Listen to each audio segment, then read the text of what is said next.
In this video, we'll be taking a look at how to make a Travis Scott type beat. And the first thing we're going to analyze there is the BPM. And generally, when you're trying to go for that Travis Scott type of feel or vibe, you're going to stick to BPMs between 130 up to 150. You can go up to 160 as well, but generally, we're going to keep it between 130 and 150. So I'm going to pick a BPM right in the middle of that, which is going to be 140. And I'm going to start off by just writing a little melody. Now for the melody, you're going to want to stick to stuff like pianos or other string type instruments that you can really post-process and make them sound sort of vintage as well as sampled. And we're going to try to create somewhat of a piano sound. So I'm going to open up SynthMaster. Go to the browser, click on piano, and I'm going to pick out this key sound. I'm going to go to the top line, and I'm just going to write out actually let's make this 4 bars. So now I'm going to draw in the melody that I want to be playing.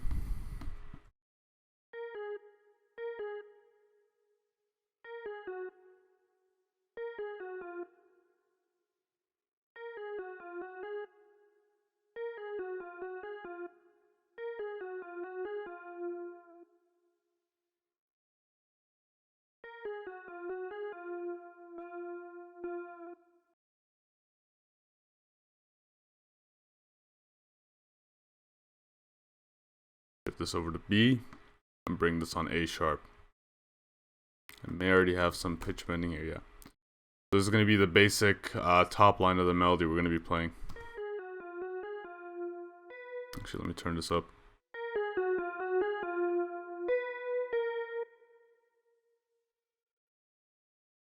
Now you can give it some, you can automate some pitch bends in here.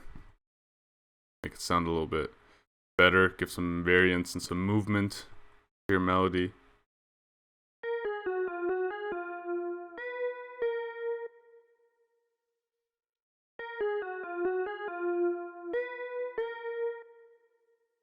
Like so. I'm gonna highlight pitch bend automation, duplicate it over, as well as the notes. Duplicate this, consolidate it, and then move on to the chord.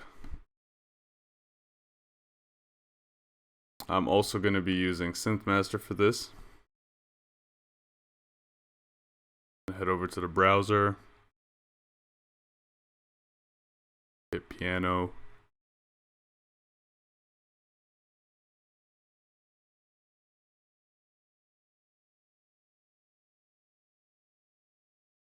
I'm going to keep this fairly simple for the chords. I'm only going to be drawing in 2 chords. It's going to be extended to the end, and I'm only going to shift the A sharp up to B sharp and duplicate that all the way across.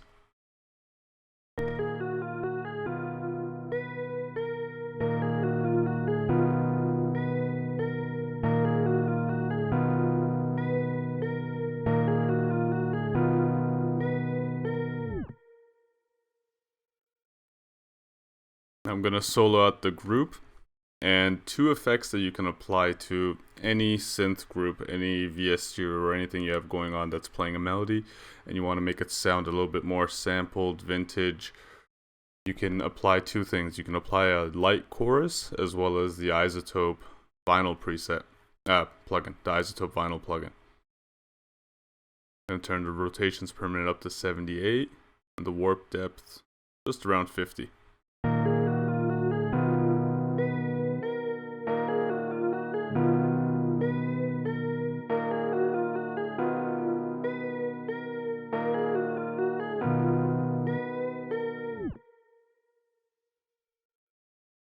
I'm going to head over to audio effects, and I'm just going to drop Ableton's stock chorus on top and turn down the wet.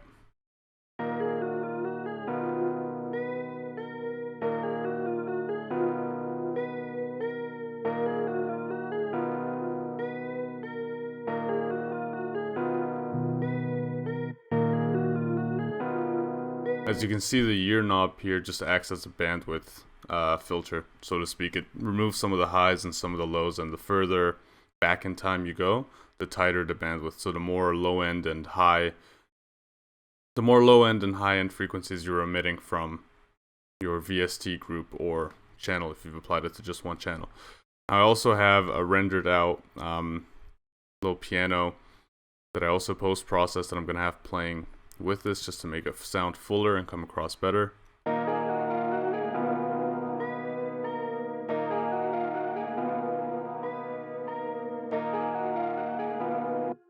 Now another thing that's pretty signature and important for making a Travis style beat is having very heavy, sometimes even over distorted 808s.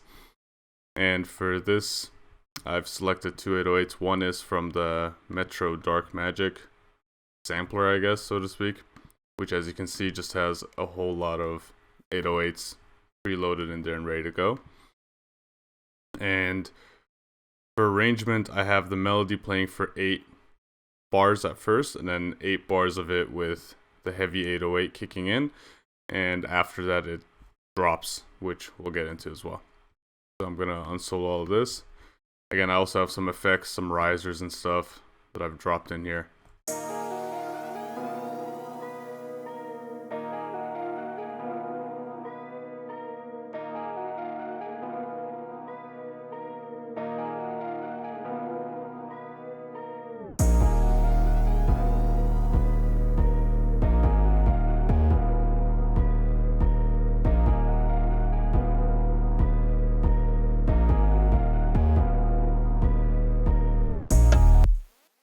Now what you want to do with your 808 is you want to have a lot of notes that are higher than your root note. As you can see, the root note here is D sharp, but we have notes going up to A sharp, G sharp, and even a complete octave higher to D sharp 4 from D sharp 3.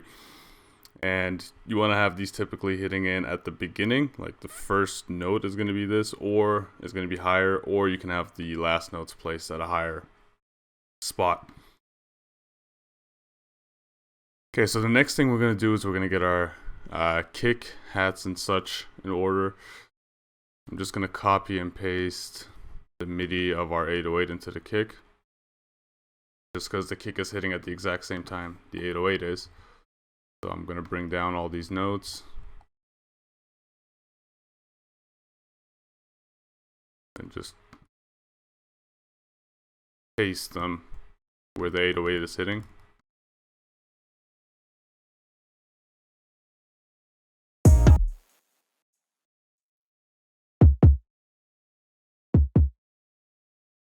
I don't like that kick. Let me find a better kick.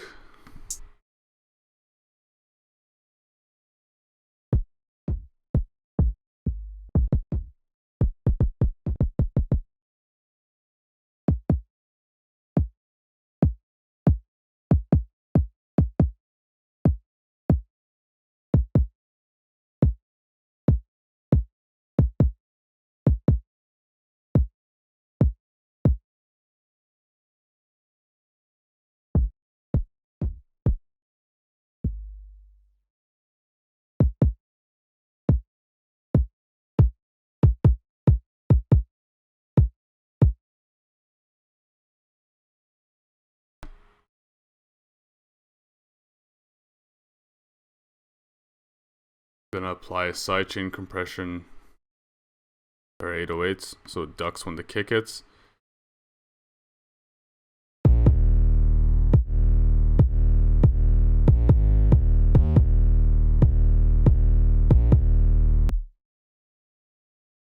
And for your hi-hat, we're gonna move on to the hi-hat.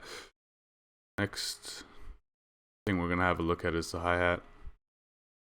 And as you can see, I've taken a simple Metro Boomin hat, pretty sharp, short, and to the point, because typically you have those very straightforward progressions for hi-hats when it comes to Travis Scott beats, style beats. Triplet, my bad.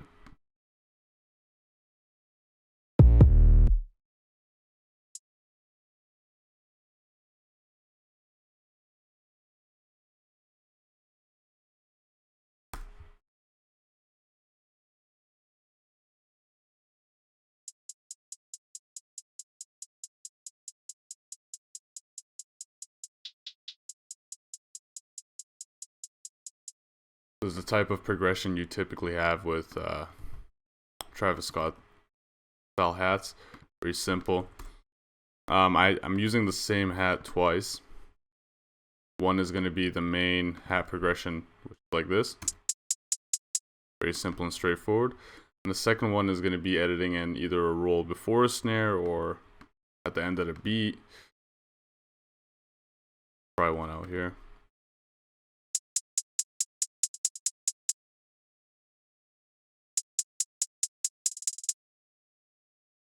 You can bring this around 5 notes down. 1, 2, 3, 4, 5.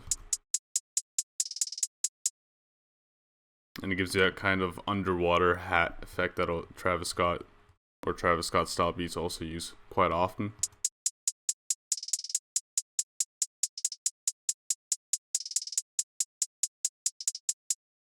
Like so. And for our open hat, we're going to keep it fairly simple. We're just going to draw one in before every snare hit.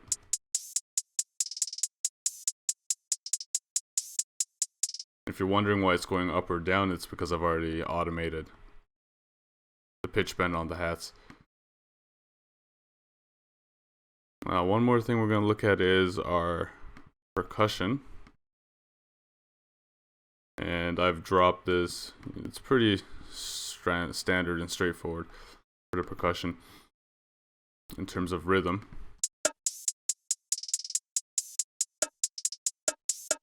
Only thing is, when I originally selected this percussion, it sounded somewhat out of key, so I checked on the spectrometer behind the EQ8.